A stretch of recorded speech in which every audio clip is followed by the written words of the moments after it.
Welcome back. It is now day 2. So as you guys know from the from yesterday night, we were working on the trailer. Now today we'll be working on the actual boat. So this boat is one of the boats that I got, and this boat is actually one of the boats that I plan on flipping. So right now we're gonna go ahead and we're gonna hit it with some, what are we hitting it with? I don't know. Engine degreaser, that's what we're hitting it with. We're hitting it with engine degreaser right now. And we're gonna go ahead and get it cleaned up. Yeah, it's not an engine, guys. We know it's a boat, but we're putting engine degreaser on it. We're gonna get it all cleaned up. Fucking diff fluid in it. Why don't you explain? I didn't spill diff fluid. One of my friends spilled diff fluid in it, but Who the fuck had gear oil? we're gonna get it cleaned up today because we're gonna have to get the interior of the boat painted before I go ahead and start the interior work on the boat. Bruh.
So I'm gonna give you guys a walk around. Me and Whitley went ahead and painted half of the boat black, the bottom half. The second half is gonna be a surprise color. The back half is black, the interior is black, and then once I get all the paintwork finished and everything sanded and primed, I'm gonna go ahead and get going on the interior of the vehicle, interior of the boat after the exterior of the boat is painted. Because I did that backwards last time. I did the whole boat interior wise. And then I was like, now I gotta paint. Now I'm scared to get paint all over all the stuff. So I'm gonna do the paint first this time. So in the previous video, which you guys saw, we painted the back half of this boat black, and we painted the bottom half of this boat black. As you guys can see. So now I'm gonna go ahead and get going on sanding down the orange portion of the boat, and then get it primered up for the paint. Last time you'll see this copper orange.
Just finished sanding all the way around. Got this little layer all the way around. This top layer, as well as I sanded the, I almost call them steps again. As well as covered these up, CF numbers up. As you guys can see, it's all nice and sanded. Obviously not the bottom layer because it's already painted.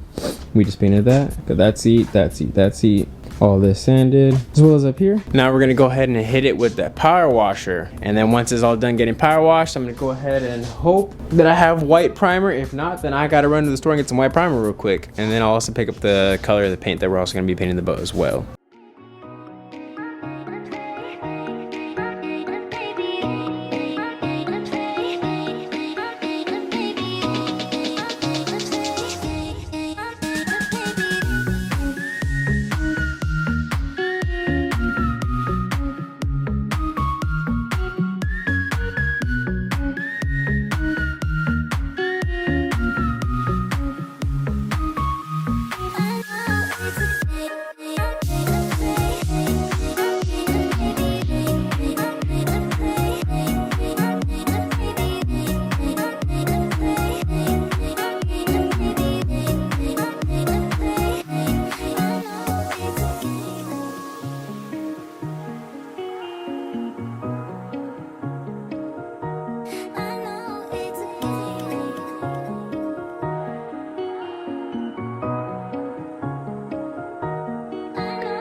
All right, so let me go ahead and give you guys a walk around. The boat is officially all primered up, and primer is dry to the touch. Now I could go ahead and wow, okay, I could just go ahead and sand the primer and obviously make it buttery smooth and all that good stuff, but this boat is just getting painted to look nice, aesthetically nice, to get sold, so I'm not too worried about that. But yeah, I'm gonna go ahead and get started on the color. So let me go ahead and show you guys the color now.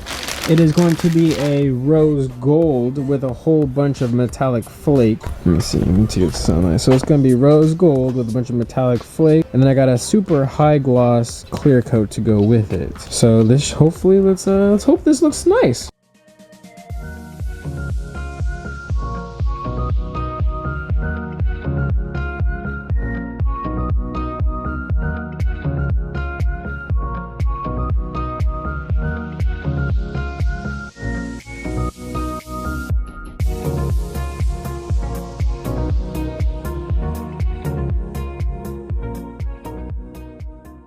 All right, ladies and gentlemen, so your boy goofed. So I got the paint and I started applying the paint, and I was like, why am I going through this can so fast? I found out that rose gold wasn't a rose gold paint with like a glittery finish. It was strictly rose gold glitter. So I'm now 6 cans deep, and it looked like I just primered the dang thing. It is now not about to be the most professional rose gold metallic-y finish I was hoping for in my head, because it's about to be really expensive and it's gonna get sold. So I'm gonna save my money, my time, my efforts for the boat that I plan on keeping forever, or for a longer period of time, rather than flipping it. Pay more attention and be more in depth with that boat rather than this one. So let me go ahead and give you guys a walk around right quick of what it looks like so far. So you guys can see it looks pretty patchy on camera, but it doesn't look as bad in person as it does on camera. I'm seeing this on camera and it looks terrible. But yeah, it was just a bunch of glitter. I don't know if you guys can tell, but that's just glitter. So rather than going back to Walmart and buying more of this expensive glittery paint, I'm just gonna clear coat how it looks. It's a good thing I decided to go with a white primer underneath rather than a gray primer, because then it looked even more dumb. So we're just gonna go ahead and clear coat it now and see how it turns out at the end. Well, it's still very sticky to the touch, so I'm gonna go ahead and let it dry a little bit longer.